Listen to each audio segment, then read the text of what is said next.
Hi guys, তোমরা সবাই কেমন আছো? আশা করি ভালো আছো। আর আমি দেখাতে চলেছি জিজি পোকার রেসিপি।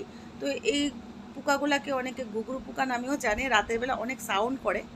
তো এগুলার রেসিপিটা তোমাদেরকে দেখিয়ে দিচ্ছি। পেঁয়াজ কুচি দিতে হবে, তারপরে ঘুঘরুগুলা দিতে হবে, তারপর কাঁচা লঙ্কা দিতে হবে, তারপরে তেলের মধ্যে অনেক ভালো করে ফ্রাই করতে লাগে, আস্তে আস্তে আস্তে আস্তে করে খুব ভালো করে ফ্রাই করতে লাগে। তো এগুলো যত ফ্রাই হবে তত ভালো লাগে।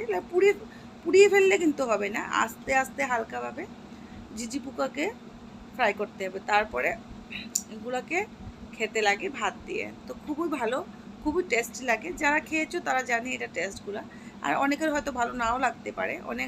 অনেকে যেমন আমাদের ত্রিপুরেদের গুদককে ভূমির পাত্র মনে করে, ভূমির মতো মনে করে। তো যারা খেয়েছো তারা জানো শরীরের শরীরের জন্য, হেলথের জন্য ত্রিপুরার যে ট্রাইবেল রেসিপিগুলো কত উপকার শরীরের জন্য। তো তোমরা যারা ত্রিপুরীদের খাওয়া দাওয়ার পছন্দ করো, তো লাইক করো, তারা আমার চ্যানেলটাকে লাইক, কমেন্ট আর সাবস্ক্রাইব করে এগিয়ে যাবে আমার সাথে।